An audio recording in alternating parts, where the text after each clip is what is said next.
আপনি একটা আমাদের প্রবাদ আছে, শেষ ভালো যায় সব ভালো যায়। শেষটা যেহেতু ভালো ভাবে শেষ করতে পারতেছে টিমটা, খুব ভালো লাগতেছে। ইন বিপিএল পরেই আবার চ্যাম্পিয়ন্স ট্রফি আছে, আমার কাছে মনে হয় ভালো ভাইবটা নিয়ে গেলে টিমের জন্য খুব ভালো। প্লেয়ার আন্ডারস্ট্যান্ড করতে পারে। আপনার যে সময় আপনি একটা কোচের সাথে সব সময় কাজ করেন, ওই কোচটাকে সবসময় কাছে পাওয়াটা একটা মানে ভালো জিনিস, যেটা আমি সবসময় শেয়ার করতে পারবো বা কাজ করার জন্য আমার ইজি। যেই কোচ আসে সবাই ভালো থাকে, বাট আপনি যদি বলেন যে একটা কোচের সাথে রেগুলার কাজ করলে আপনার যে বন্ডিংটা ক্রিয়েট হয়, ওইটা যদি ন্যাশনাল টিমেও থাকে তখন আরও ইজি হয়ে যায়। কারণ ওই কোচটা তখন আমার একটা জিনিস দেখলেই বুঝতে পারে যে আমার কোন জিনিসটা আরও একটু ইমপ্রুভ করা উচিত। আমার কাছে মনে হয় টিম অনেক দিন ধরে একটা জায়গা আছে, ওইখানে কন্ডিশনটা অ্যাডাপ্ট করেছে। আর সেকেন্ডলি আপনি যেটা বললেন যে ইউনিটিটা অনেক ইম্পর্টেন্ট, আমার কাছে মনে হয়েছে আমরা যত রান স্কোরবোর্ডে দিয়েছি, আমাদের যেই ট্রাস্টটা ছিল যে আমরা এনি হাউ ম্যাচটা জিততে পারবো, সবার বডি ল্যাঙ্গুয়েজে এটা বোঝাই গিয়েছে যে সবাই কোনো সময় ব্যাক অফ মাইন্ডে কখনো চিন্তা করে নেয় আমাদের টিম ম্যাচ হাতে নেই।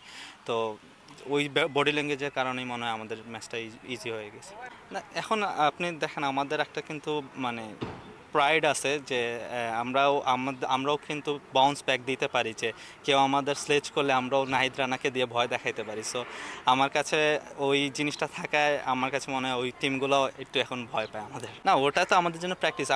আমাদের এইরকম বলারগুলো যখন আসে আমাদের জন্য ইজি হয়ে যাবে ইন ফিউচার ইন্টারন্যাশনাল সব বলারদের খেলতে। কারণ আমরা যদি এরকম এক্সপ্রেস পেস খেলতে থাকি, ওইগুলো আমাদের আরও ইজি হয়ে যাবে।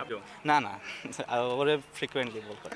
অবশ্যই অবশ্যই, এটা এটা বললাম না, এটা আমাদের একটা অ্যাডভান্টেজ। এটা আমাদের প্রপার ইউজ করাটাও ইম্পর্টেন্ট, যে কীভাবে আমরা নাহিদ রানাকে ইউজ করতেছি। তো অ্যাট দ্য সেম টাইম আমাদের শুধু ভয় দিলেই হবে না, প্রপার ইউজ করে আমাদের বেস্ট পারফরমেন্সটা নিয়ে আসতে হবে। যেহেতু একটা ভালো মোমেন্ট টাইম নিয়ে যাচ্ছে, ইভেন্ট শেষ করতেছে, মাত্রই বললাম যে সামনে চ্যাম্পিয়ন্স ট্রফি আছে। তো চ্যাম্পিয়ন্স ট্রফিটা অনেক ইম্পর্টেন্ট হবে, এই কনফিডেন্সটা টিম হয়ে যে খেলাটা আমরা খেলতে পেরেছি, আমার কাছে মনে হয় এই জিনিসটাই আমাদের উজ্জীবিত করবে। আর অ্যাট দ্য সেম টাইম দো এটা বিপিএল, বাট আমরা যারা প্লেয়ার আছে নিজের জায়গায় পারফর্ম করলে ওই কনফিডেন্টটাও নিয়ে যেতে পারবে সবাই। না, ওরকমভাবে কিছু বলেননি, বাট ইটস ফিল প্রাউড যে আমরা প্রথম ম্যাচটা হারার পরে একটা কামব্যাক করেছি। আপনি প্রথম ম্যাচ জেতার পরে হারলে একটা জিনিস একরকম দেখায়, বাট একটা ব্যাকফুটে থেকে একটা বাউন্স ব্যাক করা কিন্তু অনেক একটা প্রাইডের বিষয়। আমার কাছে মনে হয় আমরা এবার ইনশাল্লাহ একটা ম্যাচ জিতেছি, পরের বার ইনশাল্লাহ আমরা সিরিজগুলোও জিতবো। প্রত্যেকটা মানে প্রত্যেকটা জায়গায় ইম্পর্টেন্ট ছিল, প্রত্যেকটা ছোট ছোট ইনিংস, ছোট ছোট ইনিশিয়েটিভ। ইভেন আপনি যদি দেখেন আমাদের ক্যাচিংও খুব ভালো ছিল। ইচ অ্যান্ড এভরি মানে জায়গায় আমরা প্রপার ছিলাম, এর জন্যই আমরা ম্যাচটা বের করতে পেরেছি। আমি যেহেতু টেস্ট খেলেছি বেশি, টেস্টটা আমার বেশি এক্সপিরিয়েন্স আছে ন্যাশনাল টিমে, বাট অ্যাজ এ প্লেয়ার হিসাবে আমি সবগুলাই খেলতে পছন্দ করি। বাট আমার কাছে মনে হয় আমি আরও প্রুভ করতে পারলে ইনশাল্লাহ ওইগুলো আরও আমার জন্য ইজি হয়ে যাবে। জি অবশ্যই, এইটা অর্জন সেরা, বাট আরও ভালো করা উচিত আমার। জি অবশ্যই, এক্সপেকটেশন তো অবশ্যই আমার কাছে বেশি ছিল।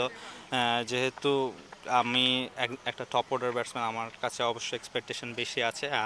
আমার মনে হয় যে আমার ইনশাল্লাহ আরও ভালো কিছু দেওয়ার আছে টিমকে, আর সেটার জন্য ইনশাল্লাহ আমি প্রস্তুত হচ্ছি। আপনি যেটা বলেন অন অফ, যে এটা ইনজুরির কারণে আমি একটু রেস্টে ছিলাম, এখন মানে স্টার্ট করেছি আজকেই।